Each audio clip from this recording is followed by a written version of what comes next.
you won't believe how free you'll feel after a year free from porn, and then another, and then another, and then another. What is it? It's 23 years for me, and I don't miss it. Congratulations. Well, it wasn't easy, but that's why I hold out this. You want a lifelong marriage, life-giving lifelong marriage. You got to be a one-woman man, which means you got to kill this training. But second reason, this one's kind of for the ladies. I did one for the man, and not that women don't struggle with porn as well, but the high-level feminism that's going on today that is not that men and women are equal, but that really, honestly, men are pathetic losers that women don't need. In case you didn't know, some of you people that are following that's the message you're sending. And a healthy man, when he picks up from a woman that I don't need a man, I'm not interested in a man, a healthy man is usually like, oh, good for you. And that woman's going to stay alone. Really? Who was the second one? The second one? Garfield. Andrew Garfield. Well, see. And you didn't think, why are we doing this over again with a totally different person? This is stupid. You knew all along that, oh no, they're going to. See, they couldn't fool me. It's going to be the multiverse. They couldn't fool me. They're going to bring all three of these guys, one we haven't seen yet, and they're going to be all in one movie. I went crazy when that happened. That was pretty cool. Did you go crazy? I didn't go crazy, but I did enjoy it. I was like, oh, okay. Did the Into the Spider-Verse come out before that, though? That's how you knew it was going to happen. Yeah, you're like, okay, I get an idea how about this works. See, they kind of spoiled it for us in their own way. Into the Spider-Verse, can I just say, probably because both Julie and my expectations were like here for a cartoon Spider-Man movie. And so therefore, freaking mind blown from the intro. I can still feel my blood pressure rise as the intro's starting and it's showing the Marvel logo. Yep. I'm like, what's happening? All this color. It was beautiful. It was a thing to behold. So you're telling everybody that if they haven't seen that movie, they should go watch the movie. Yes, I love it. Yes, I love it. He loves it. He loves olive juice. Not I love you. I know that looked really creepy, but all I was saying was olive juice. What did you think I was saying? Well, sick. To introduce the audience to the creepy olive juice man. That totally sounds like a horror movie. Olive juice man. Rated R. Not admitted without parent. Well, everybody, welcome back to the Center Podcast. I'm so excited to have MJ on, Michael Johnson. How do you want me to... Michael or MJ's fine. Okay, I'm just going to say MJ. Don't call me Mike, though. Mike, you don't like Mike? Well, I don't. It's not that I dislike it. I had a boss named Mike. His office was next to mine, and I got tired of wheeling my head around every time somebody said Mike in the foyer. And so I decided, my name is Michael. I will not respond to Mike anymore. Got it. But until then, I was Mike. And then I became MJ. Well, it's a good thing that I don't serve you coffee anymore because I'd probably just start calling you Mike out of spite. That would be mean. That might hurt my feelings. Oh. Not really. Well, I don't want to do that. Not really. Well, everybody that's listening and watching, welcome back to the show. I'm excited to have MJ here. Today we're going to be talking about marriage, relationships, and all of that good stuff. MJ, man, how to even describe what you do? Why don't you explain a little bit of what you do? Well, my wife and I, let me share at the very beginning. So my mom gives me a marriage book, Christmas of my junior year in college. I'm pretty sure that's the lamest Christmas present I've ever received to date. I didn't even have a girlfriend at the time. So I'm like, okay, so you want grandchildren. Got it. Heard. But I read the marriage book anyway, and what I realized afterwards is I got this amazing gift. I got a very good book that really gave in crystal clear clarity, like this is what marriage really is like. And I realized it changed my perspective of what I was looking for in dating. And so when I How old were you? I was junior year in college. So when I came back for second semester of junior year, I just had an entirely different mentality from looking for a playmate. Let's be honest. To a lot of you guys are looking for. To a teammate, like someone we're gonna like work together with, play together with, make things happen together with. And I come back and there's this girl, Julie, that I've always thought was cute and funny. She was actually really funny. Like she was really funny. She is still funny, but all that to say, I'm like, I think it might be you. Wow. And we started dating within 30 days of me reading that book. Zip forward 10 years into our marriage. I remembered that book. I thought, dang, I have really, really, really loved marriage a lot. I think I'm going to go back and reread that book and figure out how to trick other people into doing what my mom tricked me into doing. Perfect. And that's what we do. We trick people. And here at Future Marriage University, FMU, we actually call it empowering students and young adults to grow spiritually and date wisely so they can marry well. So, but I think honestly that's what a lot of us long for. More than I think, because you don't really see it. True. in the media. You see, it really began in the Friends era. You familiar with the TV show Friends? I've seen a couple. That's episodes. That's where like this is what you want to aspire to. Your sexy apartment with your sexy friends, having your sexy jobs, wearing your sexy clothes, sometimes having sex, always joking about sex.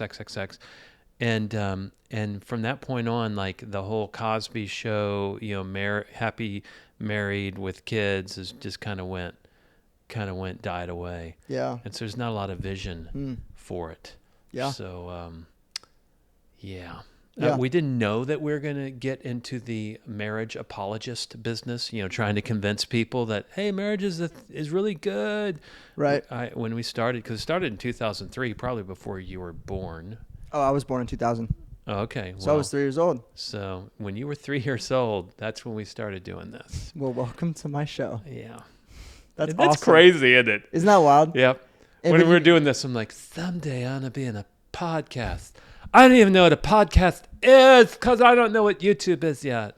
Did I know what YouTube was in 2003? I don't think YouTube was YouTube in 2003. I think I don't know what year it actually switched from, but it originally was a dating website. And it switched to a media platform. Isn't that wild? And so there we are on an original So we are on an original dating show together. Boom. Let's not ever say that again. Thank you. Well, the reason why I had MJ on, the reason why you're on, is because of what the show kind of stands for. And the reason I created the show was honestly just to bring Jesus to people who might not know him and to encourage others who already did know him in their walk with Jesus. That was the original statement that I was making. It was the original reason for starting the show. And it's kind of gone from just posting videos about Jesus and posting content with other people to encouraging others and teaching others how to stay centered in Christ. And I'm very cautious when I say the word teaching because I don't have my theology degree. I didn't go to a 4-year college, all this stuff, but I do know what it's like to keep Christ in the center of my life because I've been doing it. And I also love hearing. You don't need a theology degree to do that? Oh, is that a shock to you? I'm glad to hear that, actually. Really? Do we pretend like no one didn't just walk in? No, that was Evan. Hi, Evan. It's my roommate. It's roommates here. Yeah, sorry, I'm not very good at ignoring things. Sorry for the squeaky door. I don't know why that is, but we need to fix that. Anyways, but I just think that it's a beautiful thing teaching other people and Absolutely. Just talking about what it looks like, how I've been keeping Christ at the center of my life and what Scripture says about that, and then how other people are doing it as well. And so that's why I've had athletes on, business owners on, musicians on, just talking about, hey, this is my life. Not an athlete. I know I look like it. Totally. Why are you laughing? Well, I'm not laughing at you. You were thinking about something else funny. I was. Yeah. Yeah. Do you know who Jelly Roll is? Yeah. He could have been a football athlete. True.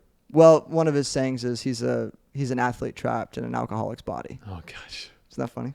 Anyway, Nice. that's what you made me think about. With lots of very like raw tattoos. Like I'm pretty sure I could have done some of those. I could see a teardrop on your left eye. Let me just try. I'm gonna try to do something. Yeah. On your neck. Sorry, Jelly Roll, if you're watching this. That'd be amazing. That'd be even more amazing than the thought of you at age 3 producing a podcast for me to be on now. We've had some wild thoughts already on the show. Welcome Yeah. to the Center Podcast, everybody. Yeah. But kind of transitioning back into staying Yep. centered in Christ, I wanted to kind of ask you, what does that look like for you? Yeah. I mean, I'm sure this is a totally unique idea that no one's heard of, but I mean, one of the main things for centering me is my devotion time at night. I know the spiritual people do devotion in the morning, and I am all for you doing that. I used to try that too for a couple of years, several years, fall asleep in the morning in the chair in the living room, couldn't stay awake. But now, man, just open up the Word. I sometimes read, some kind of entry from one of the ministry things I, follow, like Voice of the Martyrs or Johnny and Friends. You know what Johnny and Friends is? Helps with, mentally handicapped, physically handicapped people, and it takes the focus off of me, makes me think, okay, there's big problems in the world. Get into the Word. Right now I'm in Ecclesiastes. Great book. Yeah. Also kind of, especially Ecclesiastes 6, kind of negative, Kind pretty of depressing, much. yeah. Yeah. But it trying to just kind of soak in that and then think, what can I pray out of this? What kind of, and I'll formulate a little short, very short 1-sentence prayer out of whatever I'm studying. And I pray it for myself, and then my wife, and then my kids, and the rest of our family, and then whoever's on my prayer list that night. And after praying through that prayer over and over and over again, that prayer that came out of the Word, so it's already, instead of like starting with, Lord, I'd like money. No, we're starting with the Word. And it's just a very centering thing because, again, I'm in the Word, then I'm praying for myself and my family, but eventually I'm praying for jokers like you or Sam or the folks at Highbrow, Crew. and I'm seeing how, I mean, sometimes I'm like, I don't know really what's going through your life or Sam's life, and when I pray a prayer for you guys, but when I'm praying a prayer for a nephew or an old friend, sometimes that prayer is like, oh my goodness, this totally applies to this person a different way. And, but yeah, so I fall asleep at night, like usually like totally at peace because in fact, when I don't, sometimes I'll get back out of bed and go back and just read some more Bible, but that's the only way I can fall asleep at night. That's awesome. And then I'll wake up with that prayer in my head again and pray through it again in the shower. I don't remember the psalm, but it says that a wise man meditates on the Word of God day and night, and that's what that reminds me of. And I appreciate you praying for us. That means a lot. Yeah, well, it's taken a long time. By the way, if you want to do that, just start with you and your family. Just start somewhere. Yeah. Same thing with the Word. Like there was a time when I tried to go through the Bible in a year, and I died in Leviticus, and I tried again, and I died in Leviticus, and I tried again, and I died in Deuteronomy. And, just like It's a tough mountain to climb. finally, the crazy idea was like, hey, maybe if I just, what if I try to read through the whole Bible in 2 years? For you, if you're not a math major, that cuts your reading in half. So suddenly, I could get behind 3, 4, 5 days. And I wasn't like, you get behind 3, 4, 5 days and you're trying to read through the Bible in a year. You're done. Yeah. Well, I am. You may not be done, but I'm done. And so I'm like, wow, it was easy. It was easy to catch up. So I did that for several years before I'm literally what I'm trying to do now is literally eventually, if I live long enough, pray through the entire Bible. Wow. That's I'm not very close, but we're plodding along. It's an amazing goal. Yeah. Something that you said that stuck out to me was that all the spiritual people pray in the morning, and you are the second person this week that's told me that they've experienced God's presence more at night because it's the end of the day. They've gone through their entire day, and now they're spending time in the Word. They're spending time with God in His presence, and it just seems to just speak to you more because you're more aware, you're more awake. And I've been trying to wake up at 5 a.m. to do my Bible study. And if you're supposed to do that, do that. Oh, I'm terrible. I can wake up at 5 and I hit snooze almost every time. And so you're the second person this week to tell me that, oh, I just do it at night because I fall asleep in the morning and it's hard for me to concentrate in the morning. And I'm starting to do that because I'm realizing I'm tired of falling asleep and being too tired to really focus on the word in the morning. And think about what you'll probably be cutting out.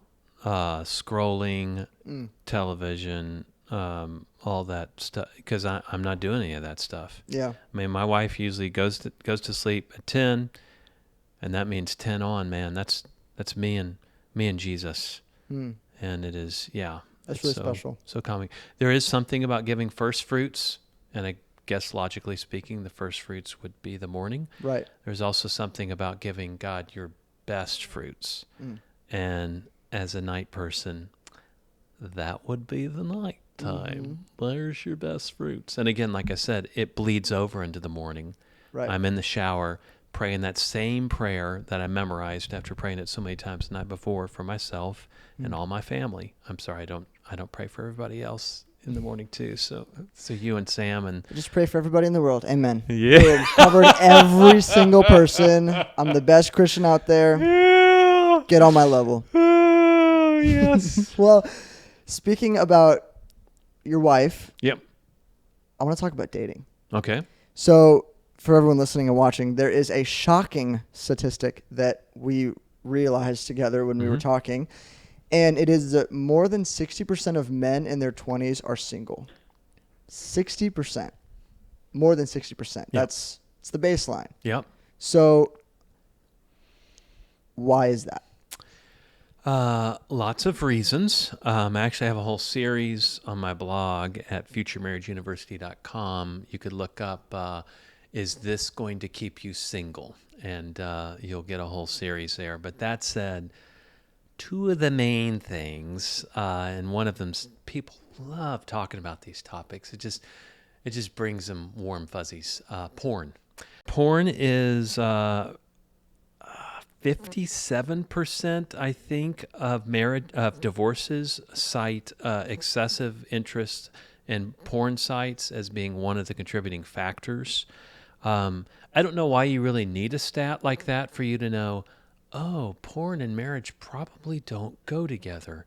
But all that to say, porn is training men it's important to understand porn. All sexual input is training you. And so porn is training men to desire variety, to desire excitement, to desire different, to desire fresh, to desire new. And speaking of new, here's a news flash for you. Monogamy, lifelong monogamy doesn't offer you fresh and new, and honestly, not even really excited and all those things. And I know what I just said, like, well, I guess I don't want to be married. Yes, you do. It's just that porn is training you to desire all that stuff. And I haven't done what you do looking at porn since 2001. So that's closer. That's like when you're a 1-year-old. Good on you. Yeah. But I mean, that allows me to enjoy the sexual experience the way God actually designed it to be enjoyed. I can be fully and entirely content with my, I'm going to say this, average looking wife to the majority of the world. We just lost whatever female was watching. No, but seriously, I mean, I get that. You know, my wife's not a supermodel. Neither am I.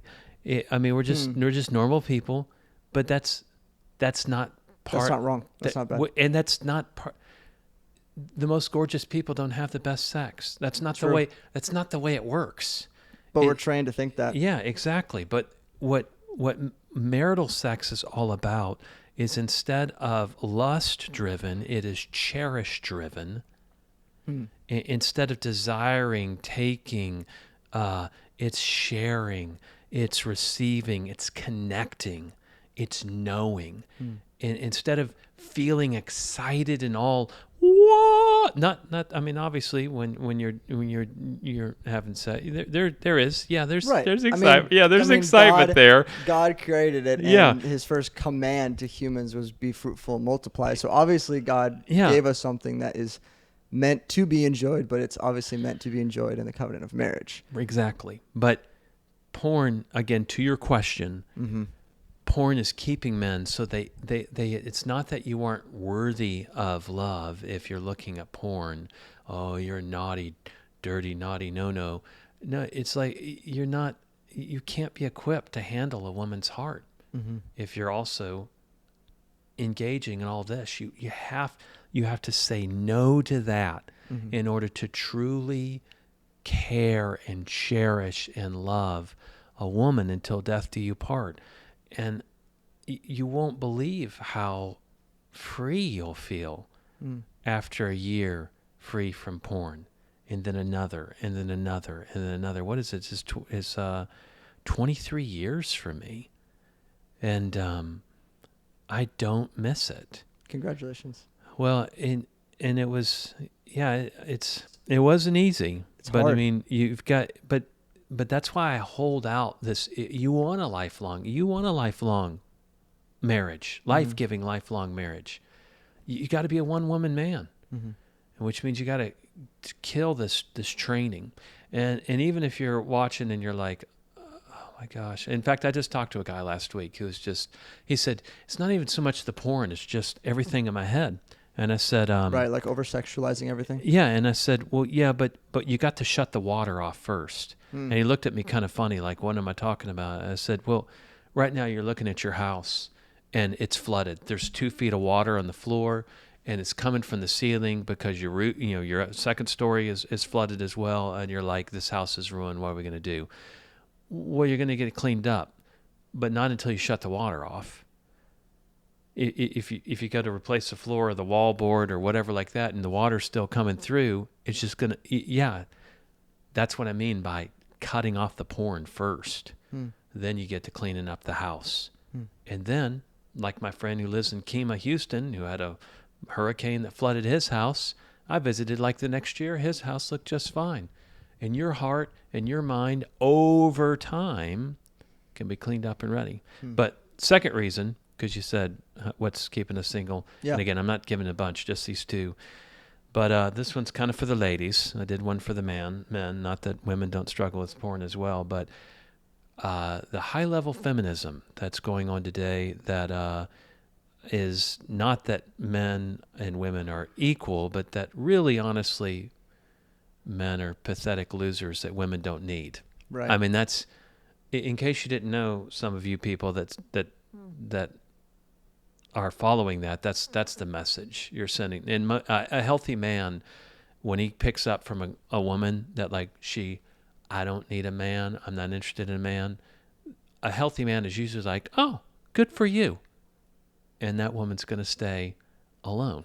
And he's not going to touch her. And then when the man finds out that pretty much all these ladies kind of don't really, then, and what does that do to a man that actually wants to be needed, wants to be some woman's man, but the women in his life are kind of like I don't need you. I'll tell you what it does. There's this thing called porn. We haven't talked about that yet. Porn's always accepting.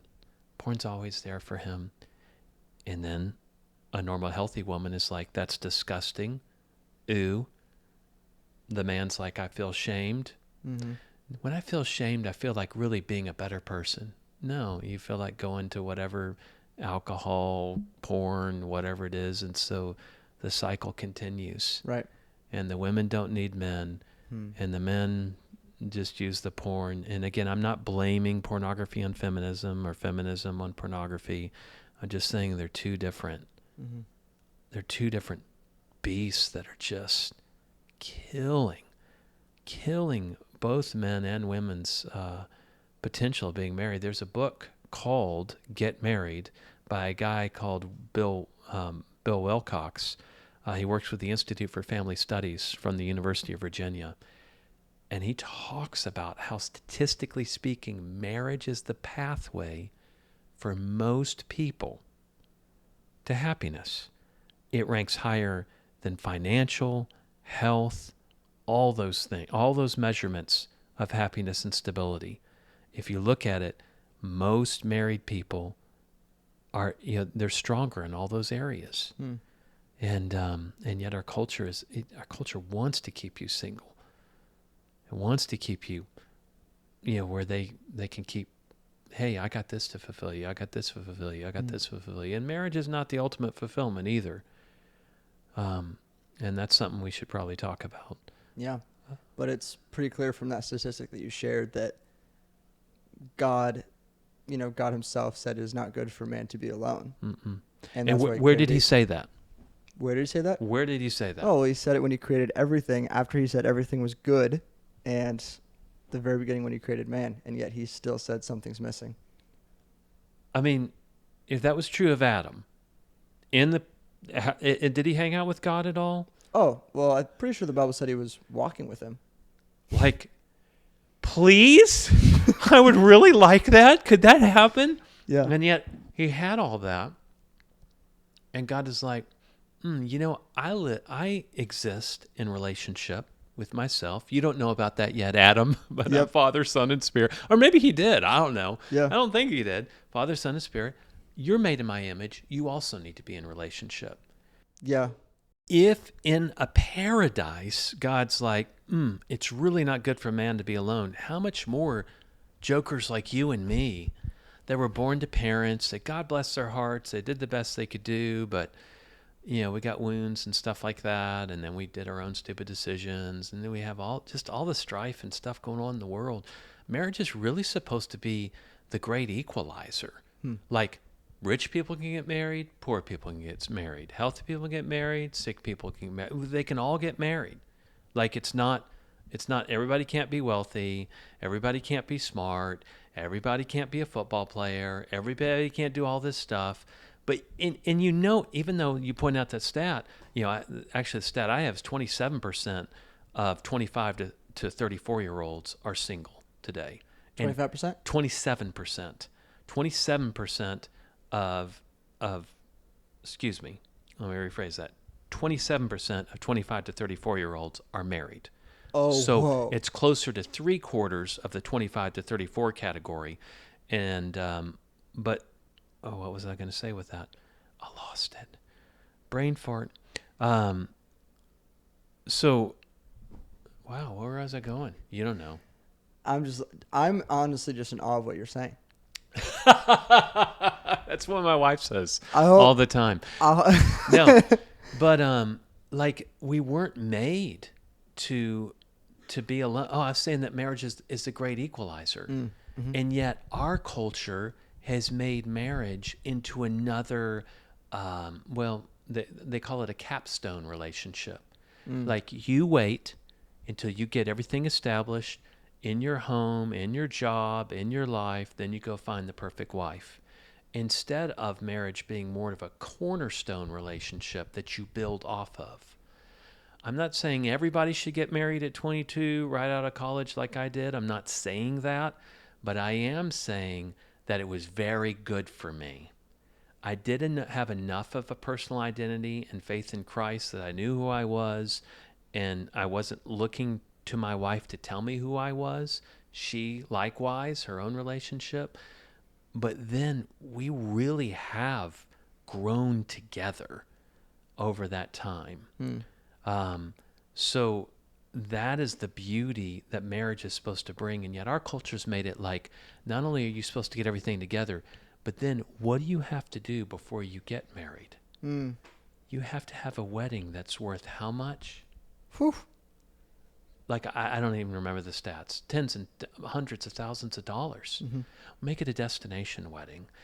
Make sure that, Tom Cruise is going to be there. All this ridiculous stuff. Well, you see it in downtown Nashville. I'm sure you're always hanging out on Broadway on the weekends. Oh, yeah, you know me. Yeah. And you got the woo girls on their little their little trolleys and stuff. Dude, if I'm on Broadway, I am eating Hattie B's and just torturing myself. Have you had that chicken? That's ministry. Yeah, not on Broadway, but I've had Hattie B's. Yeah, some hot chicken. I'm actually having Hattie B's this Wednesday with a friend of mine for his birthday. That's where he wanted to go. Amazing. Yeah. So, but yeah, that they make. How are you? You gotta save up $100,000 to get. That's not the idea. Right. How much is the wedding certificate? Not that much.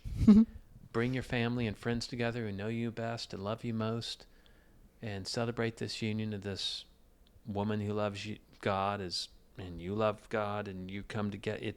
It's supposed to be a beautiful thing. You know what's interesting? I just had this thought, and we didn't talk about this, so this is just out of the blue. But when you mentioned Adam and God walking together, Mm-hmm.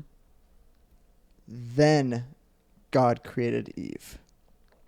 So God and Adam had a relationship Mm-hmm. before God gave him a wife. Whoa! Have I not seen that before? Think about that. So you were saying that you knew Jesus when you met your wife, and your wife knew Jesus. You both loved the Lord, so you didn't have to rely on each other for you guys to fulfill each other and remind you of or give you your worth. Yeah. Rather, you knew your worth because you had a relationship with Jesus already. Yeah. We talk about, instead of finding love, we talk about it as sharing love. You're sharing the love you already have. It's so much better than like two like empty vessels just sucking off of each other. Yeah, I have been, from my own experience, I have put myself in positions in relationships before where I've measured my worth based on how my significant other views me. And because of that, it just tears you up, tears you to shreds. And then you feel like you don't deserve to be back in a relationship. You feel like you can't be in one. Yeah. And it's a scary thing.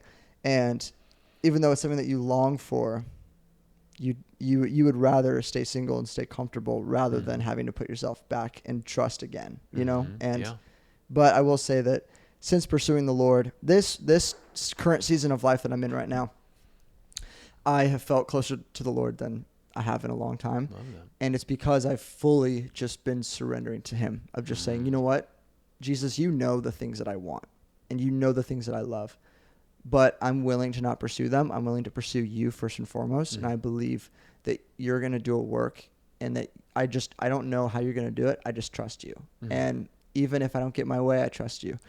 And that's been one of the hardest things that I've had to learn over the last year and a half that God has taught me is, Garth, are you okay if I take it away?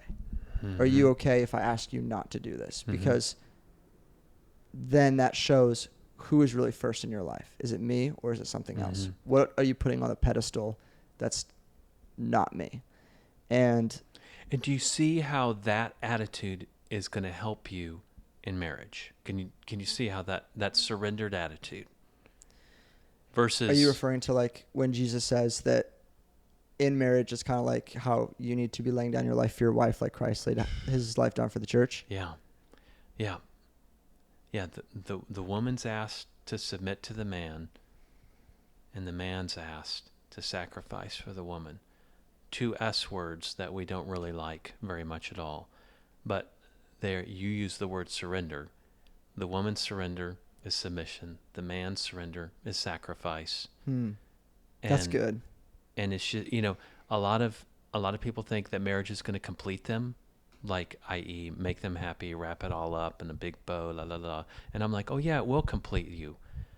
But kind of like coach is going to help complete you by making you run a bunch of laps and do a bunch of reps and whatever's necessary so that you can accomplish the goal that you want to accomplish. And that's marriage, two, iron sharpening iron. Julie matures me. She calls me up. She calls me out. I do the same thing for her. But what you just said about doing that with the Lord first, is it okay if I take it away? Because if you can have that same perspective when you're married, like, my wife, she wants me to change this. My wife, she wants me to change this. No. It's the Lord. But if you need to change it, it's probably the Lord. You and your wife tell you. And like, when you can have that perspective, she doesn't want, it's her. I'm sorry, you chose her, number one. And number two, the Lord brought you together. So. Yeah. What would be your thought? I'm curious on this. What would be your thought on a relation? Do you think that God would bring two people together and it wouldn't be a quote unquote perfect relationship at the start, but it's hard and it takes time and it's just continuing to grow, and there's faults that two people are seeing in each other that they need to grow from. Mm-hmm. Would you say that's from God, or would you say that God is going to wait for you to be perfect and find someone else to be perfect and then bring them together? I wouldn't be married yet if I had to be perfect.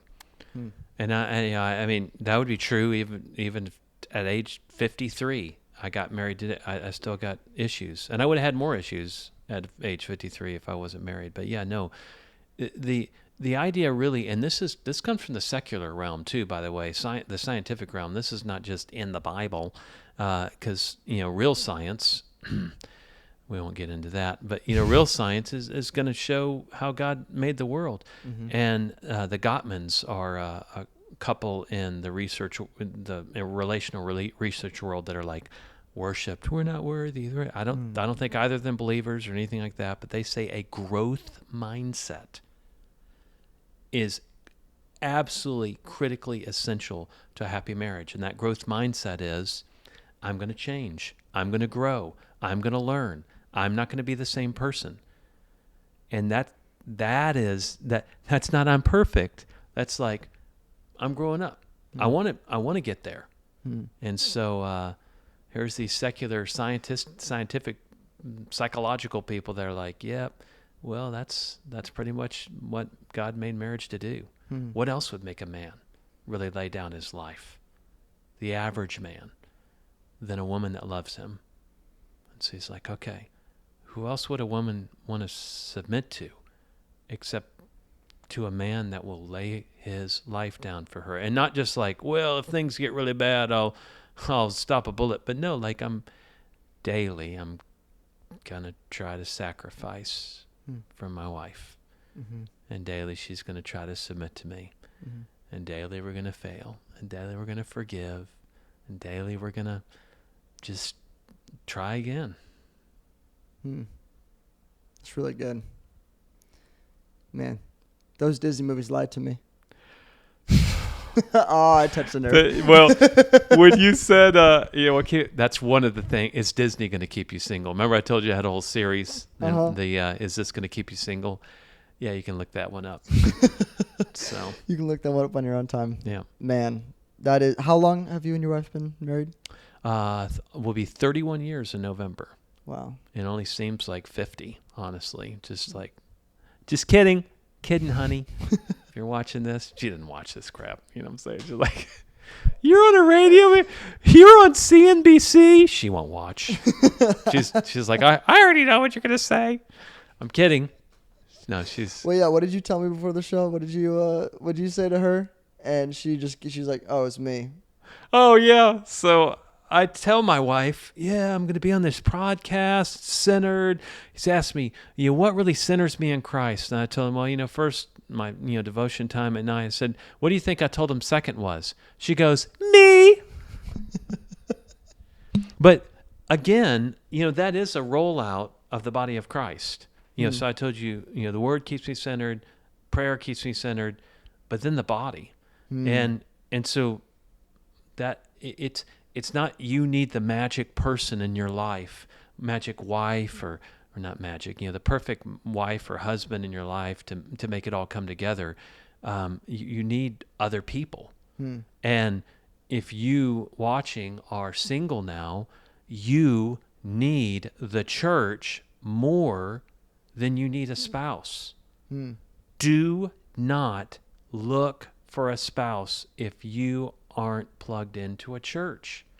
And I mean plugged in like not, I attend every Sunday, or I attend every once in a while, or I go to the Circle on this day, and I go to Grace Chapel on this day, and I go to, no, like plugged in one church body where you're known, and that honestly is all you need.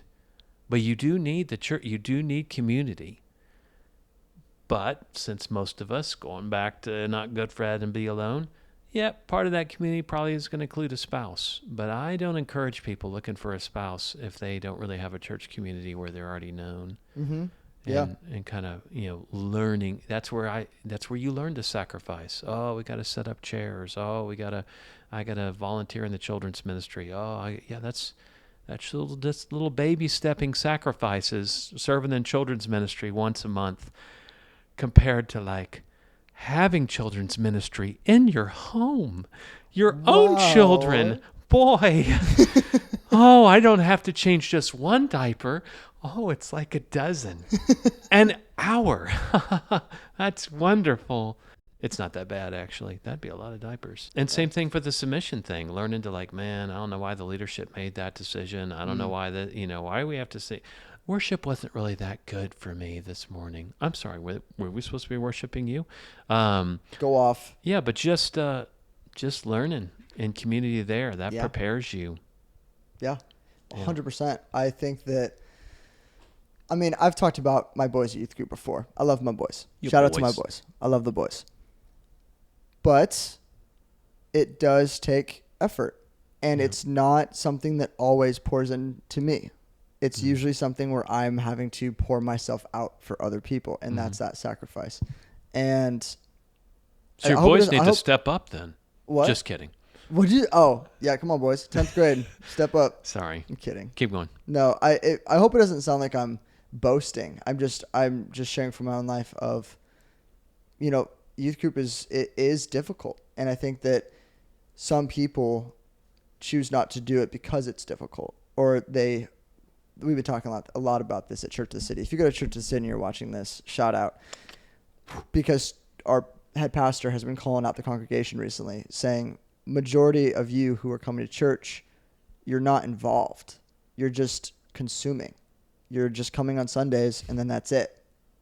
But rather, God calls us to a far deeper relationship. Mm-hmm. We want you to get connected. We want you to join a community group. But even farther than that, we want you to serve with us. We want you to go above and beyond.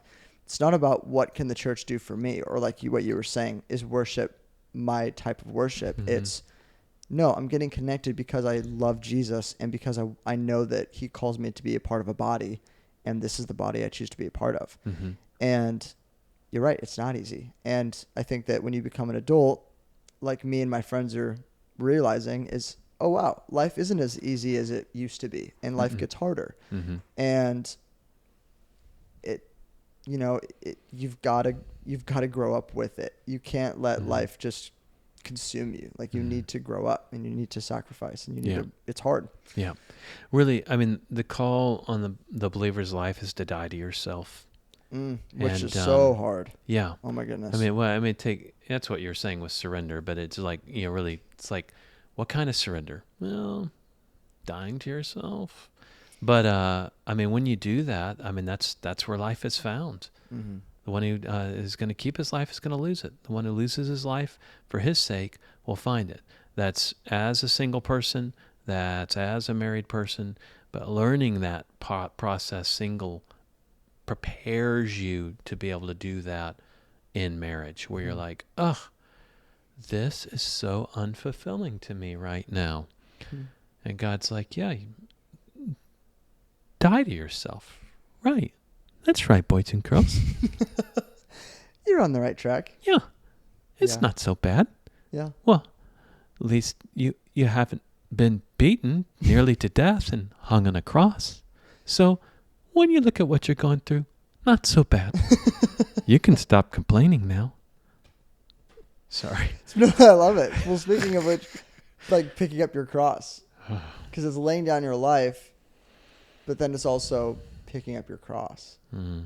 And it's choosing to do what Jesus would want you to do versus what you want to do in the moment. And I think that that's been really hard for me. When you're on traffic, when you're on 65 and some knucklehead cuts in front of you, almost hitting you, what's the first thing you want to do? You probably shouldn't say it.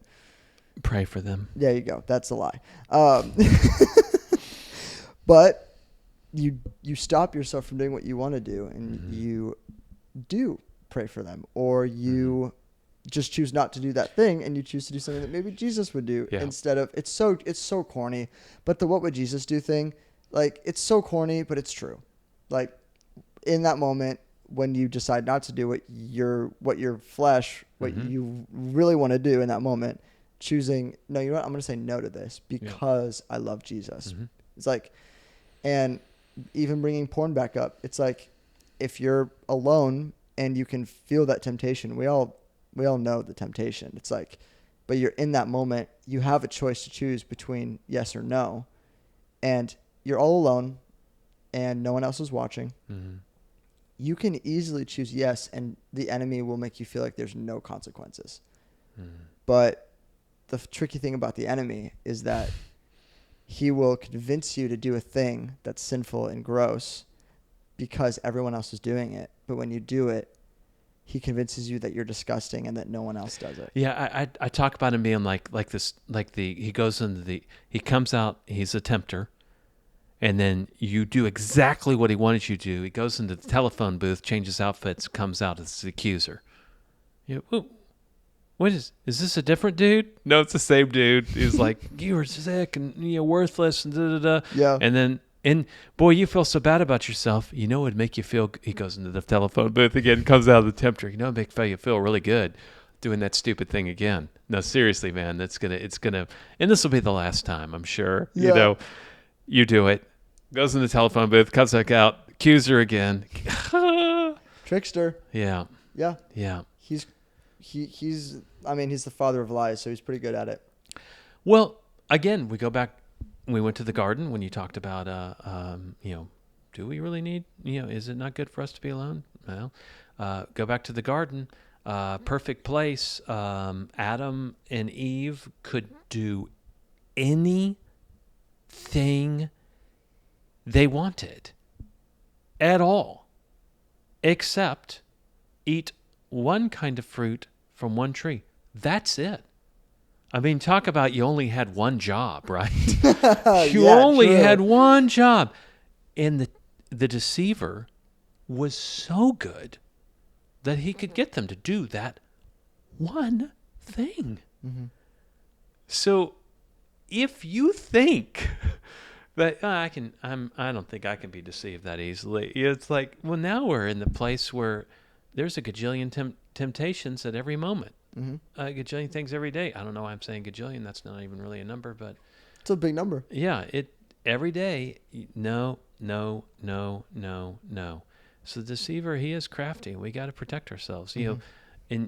And if you in that moment when you're alone, you just can't say no to porn, then you got to figure out how to not have those kind of moments. Yeah. Even if it means getting rid of this thing and going to a dumb phone or whatever, only doing Wi-Fi at the coffee shop where hopefully you won't be looking at that there. So, but I mean, whatever it takes. Right. I mean, that was part of my freedom. Maybe we'll talk about that another time. Absolutely. Well, I mean, it's an extreme example, but it begs the question, how important is this to you? Yeah. How far are you willing to go to beat this, to conquer this? Because like you're saying, if you're single and you want to be married, you've got to lay down some of the things that you're doing that you know is harmful to you and you know is going to be harmful to your wife if your wife was there. One thing that my friend and I have been talking about, which is a whole new conversation, and we won't go into it, but I do want to say just quickly about this, that my friend and I were discussing how we don't believe as men we should be alone with a woman that's not our wife. And we also were saying that how we talk to other women, we should be pretending like our future wife, or if you are married, or girlfriend, is standing right next to you, even though they're not. And how you're communicating with this other girl that's not your wife or your girlfriend, if she was standing right next to you, would she be okay with how you're communicating? And if it's a no, then you should stop communicating that way. Wow. And it is, like I said, it's an extreme example, but it's something that is, I believe, is important. And we don't have to go into it because our time is almost up, but I just wanted to say that. And I know that there's so much more we can talk about. Yeah. And this has been an awesome episode. And I Thank you appreciate so much coming on. I mean, I was just a guest in your coffee shop, and Yeah. you let me on your show. I mean, it's crazy what You must God be does. really hard up for guests, I guess. I am. I am. And you guys know anyone? Reach out to the Center Podcast Gmail. Please. As you can see, we're scraping the bottom. That's right. Yeah. You didn't even know if I could make coherent sentences. No, except for can I have a coffee soda. That's all you knew. The only thing you knew I could say was, I didn't even have to say it. Just walk in. There are certain regulars that Sam and I used to joke about of just like, it's just the same thing every single day, and it's like an NPC. It's just, there's no changing at all. It's just like, hello, this, thank you, have a great day, gone. Yeah. It's just, but you know what? We've broken that wall. Yeah. We are now, you are now no longer an NPC. Sam, I hope you're watching. He will be watching this episode for sure. But to kind of plug Future Marriage University one more time, I just want to say to everyone out there who's listening and watching, first of all, thank you so much for listening to MJ and I talk. This has been an awesome episode. But if you're single and you're looking for relationship advice and you're curious on what MJ provides, check out FMU. What is it? FMU.com? FutureMarriageUniversity.com. FutureMarriageUniversity.com. I will leave it in the description so you guys can go check it out and you guys can go click on it. It's amazing. I also want to plug his book really fast, just so you guys have an idea. It is Date Like You Know What You're Doing. Correct. Yes. So the book is called Date Like You Know What You're Doing. I'm also going to leave that in the description. Go check it out. I read a chapter. It was amazing last night. Good. And I just want to say thank you again for all the wisdom that you bring and how you've kept God in the center of all of this that you're doing, and it's amazing to see, and I'm honored that I got to be a part of it. So thank you so much for coming on the show, and I appreciate it. Again, thanks for having me. Yeah. Any final words to the audience? Coffee soda is really good. I really like it. I don't know. It's not everybody's cup of tea. It's not even tea. It's coffee. Coffee. It's not everyone's cup of joe, but yeah, it's pretty good. MJ, you're the man. Thank you. I appreciate it. Let's go. I love it.